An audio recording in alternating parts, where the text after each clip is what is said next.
Every year, the 9 Network hosts an event in our studio inviting local arts leaders to talk about the St. Louis art scene, where it's headed and how we can work together to make it even better. This year, the theme was innovation. Arts leaders shared their perspectives and offered examples of how they've made innovation work for them. The evening, sponsored by PNC Bank, began with comments from PNC's regional president, Mike Scully, on the importance of the arts.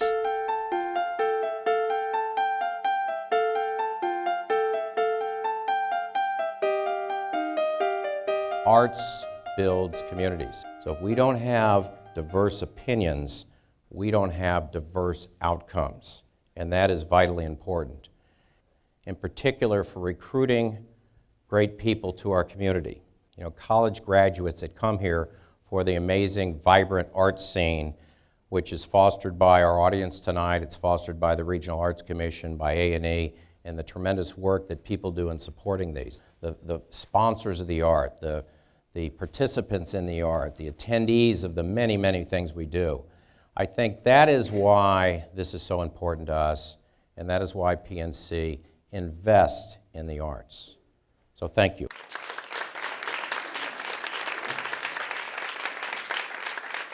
Jill McGuire is the founder and the executive director of the Regional Arts Commission. Is there anyone in the room here who doesn't know that? Or anyone in the room who doesn't know that she recently announced her retirement?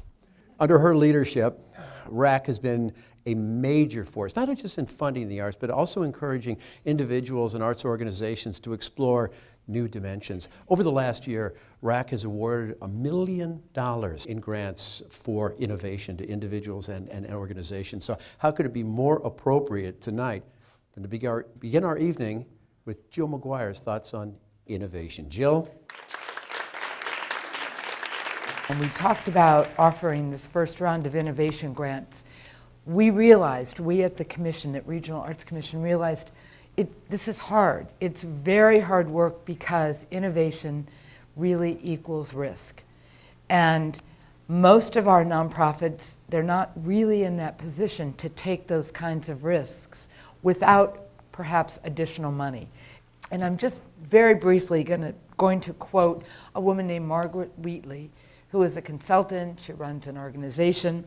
And she summed up innovation well for me when she said, "Innovation is fostered by information gathered from new connections, from insights gained by journeys into other disciplines or places, and from active collegial networks and fluid open boundaries."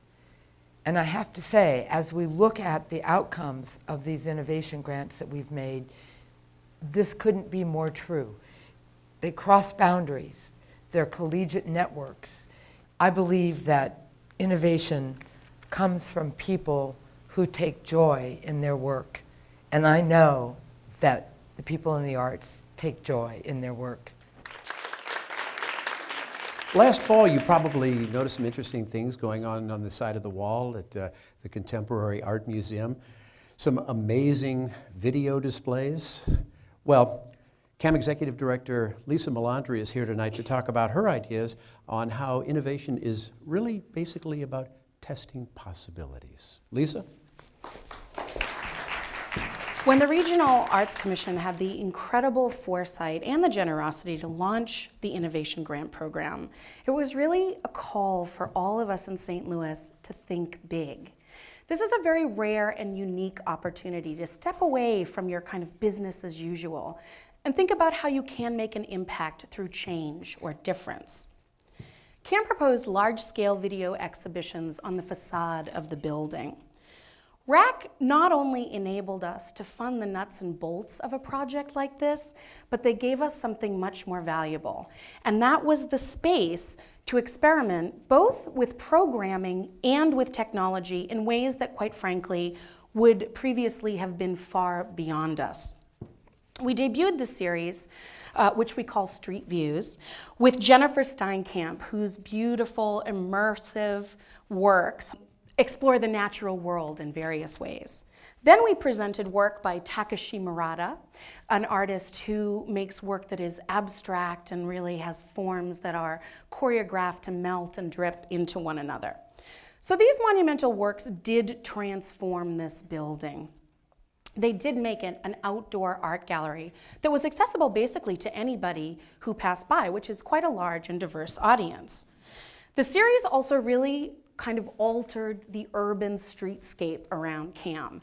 It enlivened it, it brightened it, it made it dynamic, it made it welcoming, it made it interesting. But CAM is not the first museum to do large-scale video projections. We didn't invent a new technology, and we didn't create a new art form.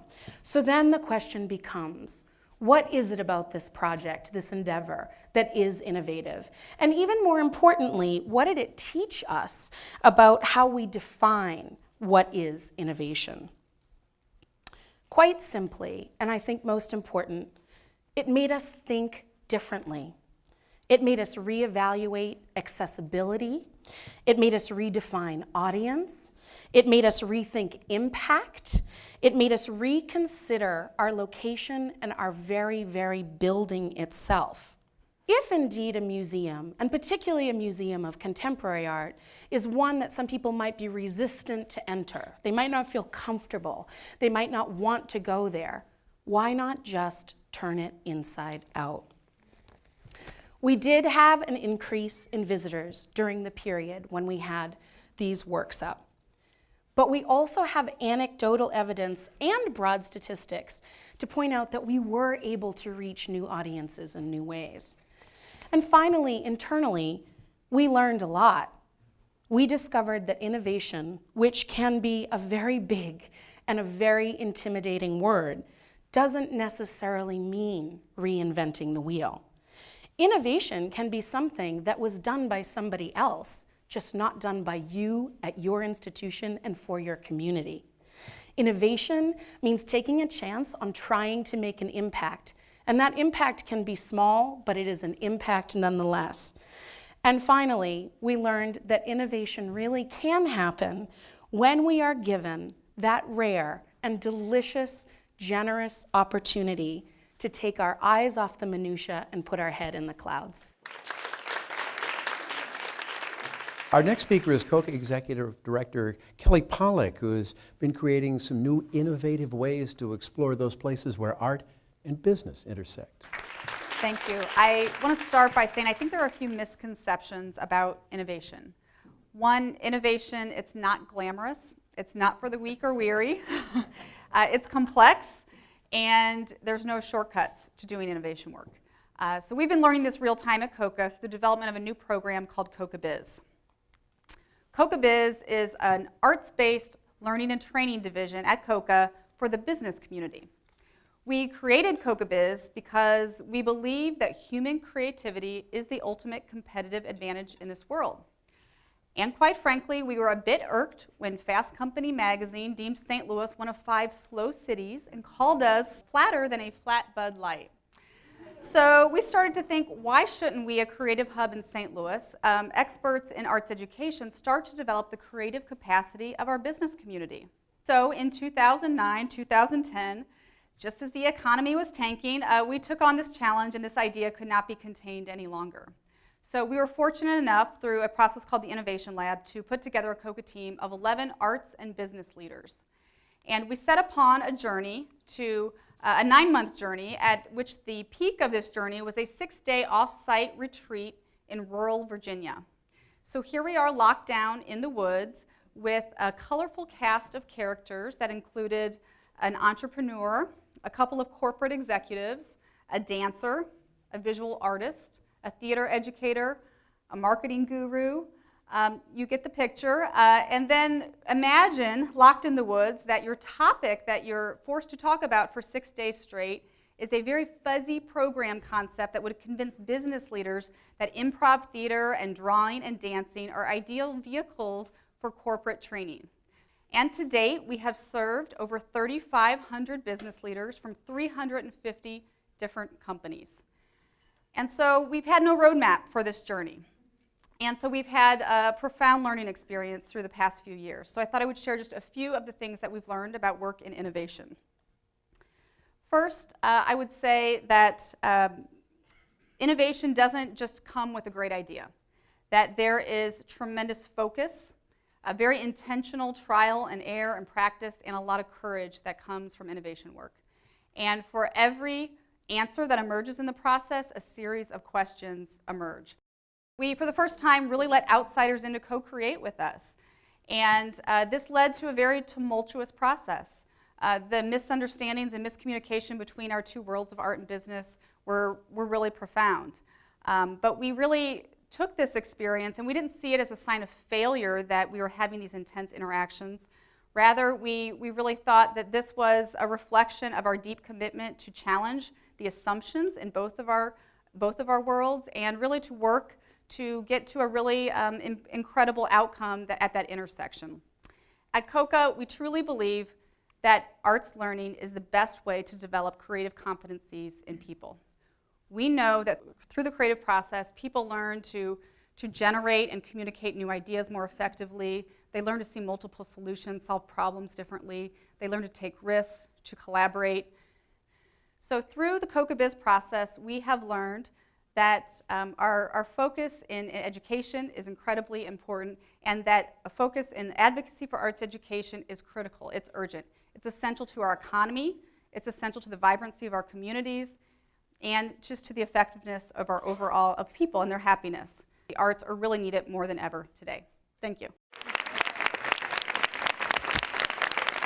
St. Louis Fringe, with this annual Fringe Festival, certainly embodies the spirit of innovation, exploring new territories, pushing the envelope even of what art is as we perceive it, and giving young performers an opportunities to be able to do their stuff in front of audiences in St. Louis. And so I'm very pleased right now to introduce the founder of St. Louis Fringe, M. Piro. M?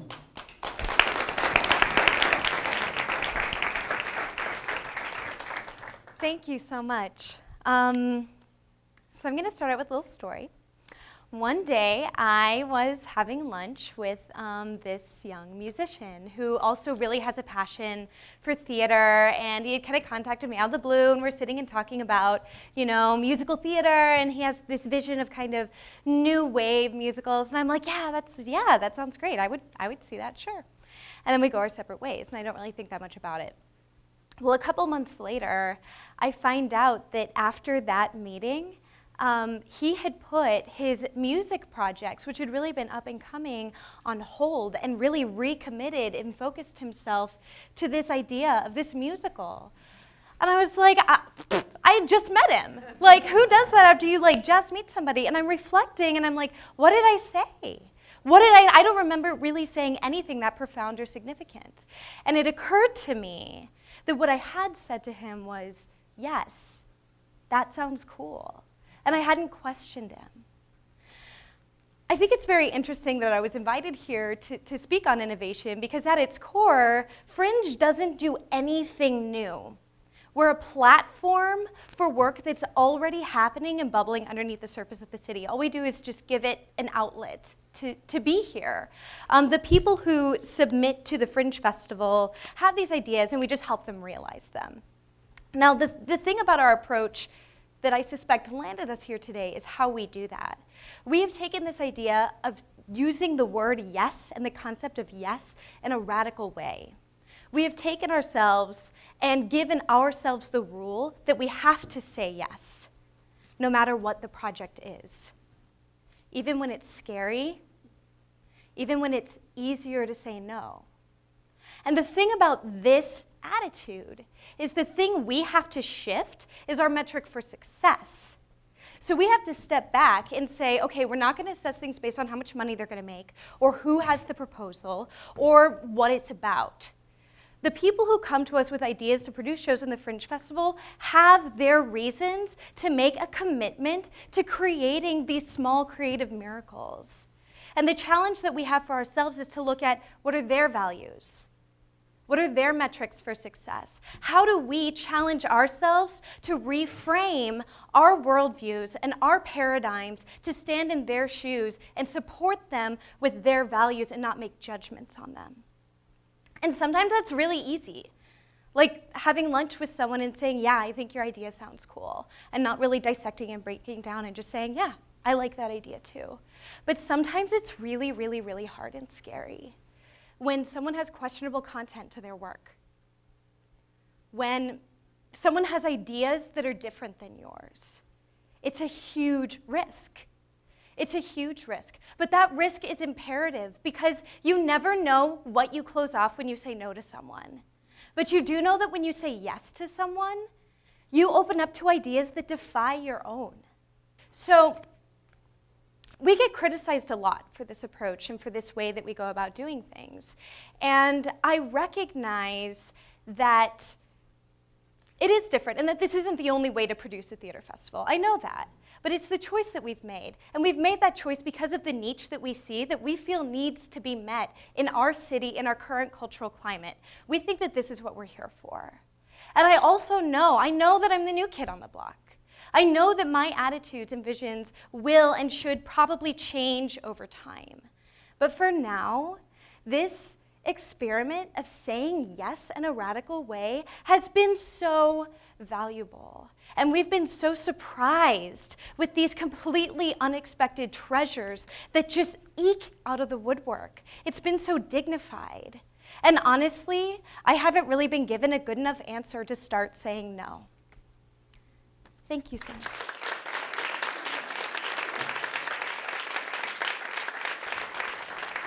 I want to be Piro when I grow up. Well, Rick Dildine is kind of a busy guy nowadays. He's got 2 Henrys in the park. But he is going to take the time before he rushes out and goes to his rehearsal to talk about his innovative ways of bringing Shakespeare to the streets of St. Louis. Rick.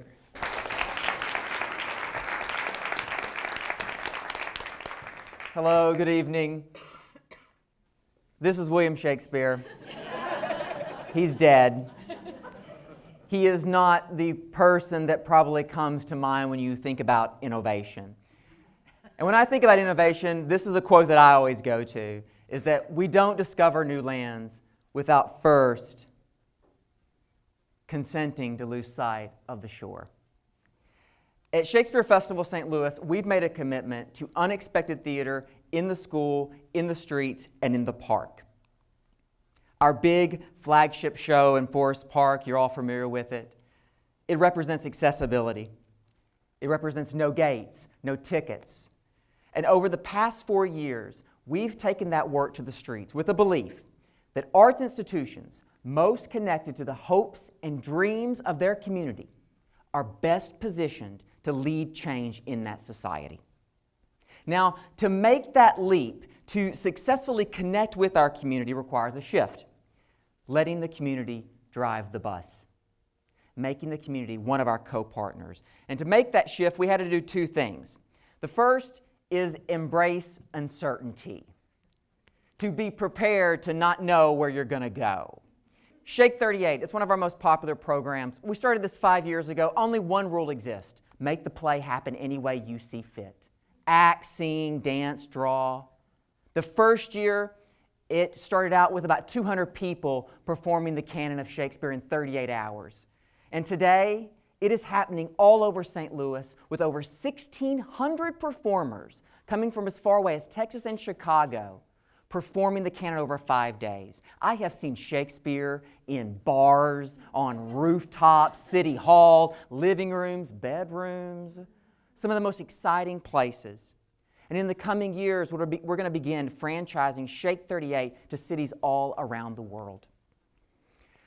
The next thing is get to the table. That's the next thing that we learned.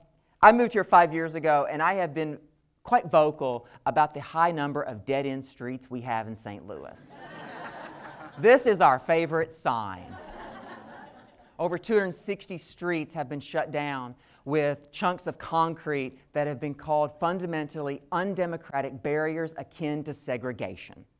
So when I asked, what is this about? The recurring answer I got was crime control. This is crime control, ladies and gentlemen. And I said, I think there's a better way. What if we shut down a street in the name of community, not crime control? What if we told a playwright, a designer, and a director that you have 1 year. You have 1 year to go into a neighborhood, get to know the kids, businesses, churches, schools, find out what's important to them, find out what their hopes and their dreams are. And then find those recurring themes, match it with a Shakespeare play that has similar themes, send that into rehearsal, make up a mashup, use the colloquialisms of that neighborhood, the businesses, the people, send it in rehearsals with residents alongside professional actors, and then perform that play for free, block party style. These are the results of innovation, a willingness to try to push away from the shore in search of new lands. And we're leading the field in audience participation and community engagement. So now I'm wondering, what if each arts institution picked an issue? What if we took these issues of our city and said, these are our new commissions, these are our new works? I know my friends at other arts institutions are picking things, vacant lots, trying to take creative thinking into businesses. I've chosen concrete. What if we picked one of these? Because creativity alone is a singular sport, but innovation is 100% a team sport. So today, I want to challenge, I have a challenge here, to challenge our corporate and our government leaders to put arts at the table. Put an artist at the table when we're dealing with these issues. And I have a challenge to the artists. You've got to get to the table. You have to elbow your way up there. Because my grandmother told me one thing. If you're not at the table, you might be on the menu. And I'm not getting eaten. This is the tool artists have. We can tell stories. And why do we tell stories? We tell stories so we can somehow make sense of the chaos in our lives. That's why we tell stories. They reflect on who we are and where we want to go. Well, when you came in this evening, you might have noticed some construction going on between our building and St. Louis Public Radio. Well, that's part of something that is actually even bigger, that involves the entire neighborhood. So our final speaker this evening, President and CEO of the 9 Network of Public Media, Jack Galmiche, is going to talk about how art, collaboration, and a whole lot of innovation is transforming Grand Center. Jack? Tonight, I'd like to ask you to take a brief journey with me as we explore the transformation of now historical buildings and institutions and the new innovations that are transforming Grand Center as we know it today. It's a rare combination of St. Louis history and innovation for the 21st century. Well, let's begin our journey high above the campus of St. Louis University, looking toward Lindell and into Grand Center. And as you know, Grand Center is now home to many art institutions. Historical buildings such as the Metropolitan Building, where the oldest become new, and is now home to more than 70 artists who now live in Grand Center. The Kranzberg Arts Center, where you'll find Craft Alliance, galleries, music, and theater. The fabulous Fox Theater. The Centene Center, home to the Arts and Education Council and other arts organizations. The beautifully and newly renovated Sun Theater. Powell Hall, home of our St. Louis Symphony Orchestra. The creative new space and home of KDHX Radio. Jazz St. Louis, Jazz at the Bistro, and Grand Center Arts Academy. With all of these outstanding art institutions, the question is, how might they all be connected for a meaningful visitor experience? And the answer is the first phase of the exciting new Grand Center Art Walk. So I'd like to take you on this journey along the Art Walk as this new vision unfolds. The journey begins on the campus of St. Louis U with the Pius Memorial Library at our back, north across Lindell looking at the Masonic Temple, St. Louis University, and the Scottish Rite Cathedral. Now let's cross Lindell. Go between Sluma and Scottish Rite to emerge behind Sluma into a space that is actually a platform with an amazing vantage point for a unique perspective of Grand Center. And from this spot, with these futuristic-looking urban telescopes, we can see all of what occurs in Grand Center. From here, we cross Olive into the Public Media Commons, nestled between the 9 Network, St. Louis Public Radio, and just behind the Sheldon Theater. The Commons is now under construction. We'll come back to the Commons later. Now we're traveling along the Commons to the west wall of the Sheldon Concert Hall. Can you imagine the Sheldon with an electrified wall of vegetation, an inviting outdoor space for walking, gathering, sharing experiences. Now the Art Walk takes us to Washington Avenue as we look east up a block lined with great art institutions and experiences that often surprise us and always energize us. The Pulitzer Foundation for the Arts, the Contemporary Art Museum next door, and the vision for a connecting walk between them.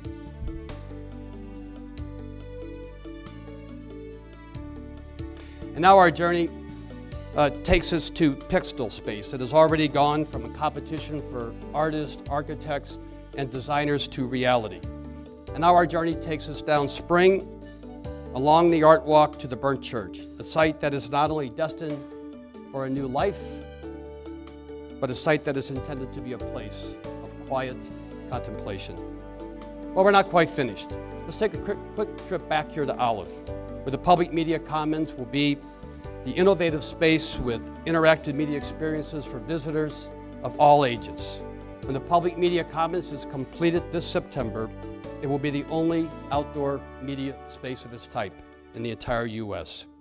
And as the only media space of its type in the country, the Public Media Commons also promises to be an exciting destination for out-of-town visitors. Well, this is a vision for Grand Center, certainly innovative, historical, yet brand new, magical, experimental, traditional, accessible, collaborative, inclusive, but always welcoming. A place where we can all be transformed by the arts. Thank you.